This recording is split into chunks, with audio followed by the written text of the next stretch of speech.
साधना के अनुभव 14वां अध्याय पृष्ठ क्रमांक 155 से पृष्ठ क्रमांक 157। उद्धव जी के पूछने पर भगवान ने कहा था कि मैं अपने भक्तों को सुखी नहीं रहने देता। बात ऐसी ही है।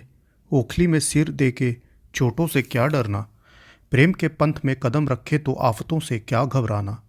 फ़कीरी में करके सुख ढूंढा तो फ़कीरी कहाँ रही, यह तो दुनियादारी हो गई। लिखा है कि मनुष्य जितना ऊंचा होता है, जितना वह ईश्वर के समीप पहुंचता है, उतनी ही मुसीबतों में भी ऊंची होती जाती हैं। प्रेमी के खूब कांटे चुभोए जाते हैं। माया या शैतान के चंगुल से निकल के पार हो जाना खेल नहीं, संग्राम तो होगा ही और शरीर में घाव लगेंगे ही। फिर घबरा के भागना शूरता कहाँ है। एक और भी भेद की बात बताएं।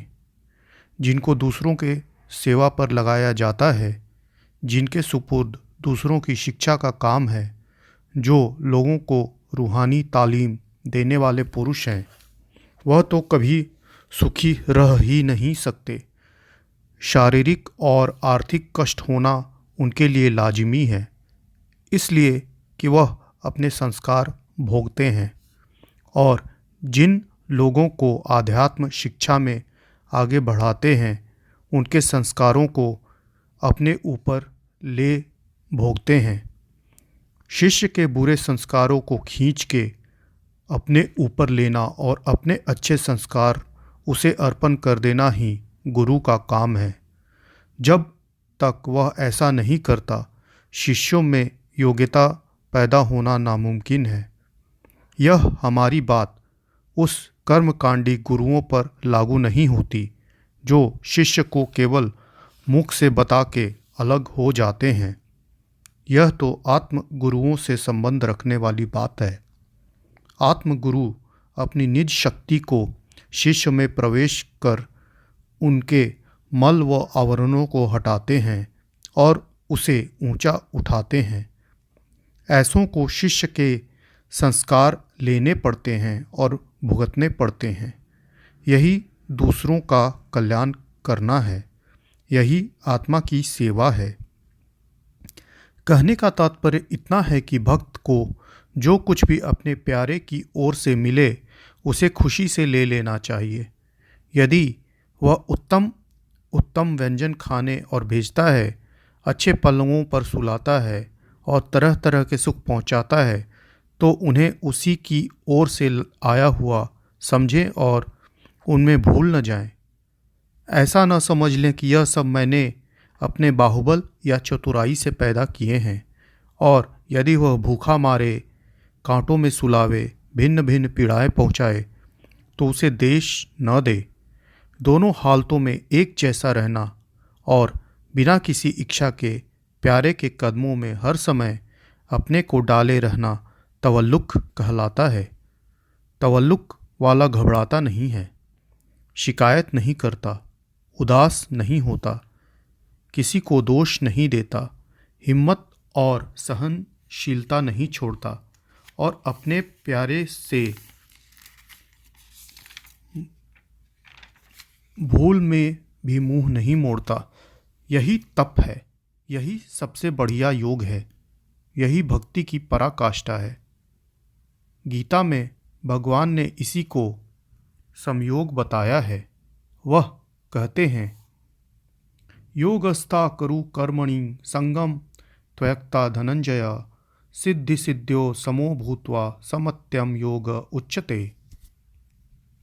कार्य की सफलता या विफलता में समान भाव रखना, उनमें दिल को न फंसाना, सुख दुख में एक सा रहना, अपने में ऐसी समता ले आना कि योग ही सबसे ऊंची सीढ़ी समावस्था है। रिज़ावर तवल्लुक इसी का नाम है। साधना में अपनी शुद्धि, कमाई का ध्यान खाना और किसी दूसरे को और न तो आशा लगाना और न उसका पैसा लेना अति श्रेष्ठ होता है। इससे बड़ी जल्दी उन्नति होती है। परिश्रम और सच्चाई से जो कुछ मिल जाए उसी में गुजारा करो और उसी में संतोष रखो, यह साधकों के लिए बहुत लाजिमी है, वरना वह आगे नहीं बढ़ सकता। हमारी भी कुछ ऐसी ही आदत थी। दूसरों के धन से बहुत घृणा थी। जहाँ तक हो सकता था उससे बचते रहते थे। परंतु गुरु महाराज को कुछ और ही मंजूर था। उन्होंने इस तवल्लुक के सिद्धांत को समझाने की गरज से एक लीला रची। यह सन 1925 ईस्वी की बात है। हमारे आमदनी चारों ओर से एकदम बंद हो गई। इतना समय बिगड़ा, न घर में पैसा रहा न बाहर कहीं से आता था। सब दरवाजे रुके हुए थे। जिन पर चाहिए था वह भी टाल मटोल कर जाते थे। बड़ी तंगी आ गई थी। अकेला आदमी ऐसे समय को भूखा और नंगा रह के टाल सकता है। निहंग साधु उसे बर्दाश्त कर सकता है, मगर जहाँ गृहस्थी और बाल बच्चों का बोझ सिर पर हो और घर में दाना ना हो तो बड़ी मुश्किल पड़ जाती है।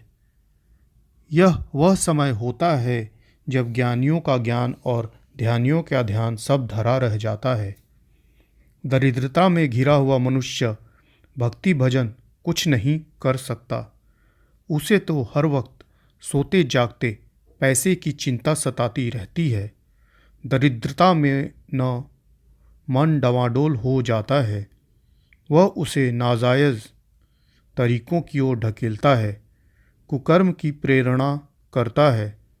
जिन पर भगवान और गुरु की दया है वही इस भंवर से उछलते डूबते पार लग रहते हैं, वरना इसी के शिकार हो जाते हैं। हमारे चारों ओर भी चिंताओं के बादल घिरे हुए थे। दरिद्रता के अगाध समुद्र में हम डुबकियां लगा रही थीं। किनारा कहीं नज़र नहीं आ रहा था, पर इतनी गुरु की कृपा थी कि इस दुर्दशा में भी हमारा होश नहीं गया। बुरी नीयत नहीं हुई, अपने नियमों पर अटल थे। हमने अपनी इस आपदा को कोई इत्तला गुरु महाराज को नहीं दी थी, न देने की ज़रूरत ही थी, क्योंकि हमारी यह भी आदत थी कि जहाँ तक हो सकता था तकलीफ़ को सहन करते थे, उनसे नहीं कहते थे। उनसे रिश्ता रूहानी फ़ायदा के लिए जोड़ा था, न कि दूसरे सारे कष्टों को ठेका दिया था। हाँ, जब नहीं बर्दाश्त होती थी तो कहते थे और उसी क्षण वह दूर भी हो जाती थी, परंतु उनसे छुपा नहीं रह सकता। गुरुजन अपने शिष्यों की हर समय खबरगिरी करते हैं, चाहे वह कितनी ही दूर क्यों न हो। श्री गुरुदेव ने अपनी अनुभवी दृष्टि से हमारी इस दशा को देखा और एक ख़त बाबू दिलाराम जी के पास भेजा। उसमें लिखा था कि तुम फ़ौरन 30 रुपया डॉक्टर साहब के पास एटा भेज दो और लिख दो कि यह हुक्म से भेजा जाता है, उन्हें आप ले लीजिए और खर्च कीजिए। मनी ऑर्डर पहुंचा।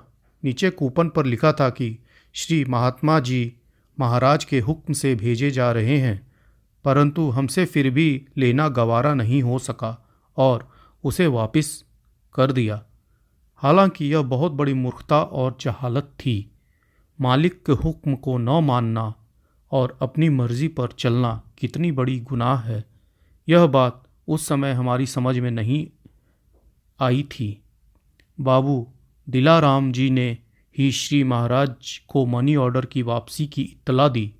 उस समय उन्होंने एक पत्र बाबू दिलाराम जी को लिखा था, जिसमें उन्होंने तवल्लुक किसे कहते हैं यह बतलाया था। वही पत्र आज्ञा द्वारा मुझे प्राप्त हुआ था।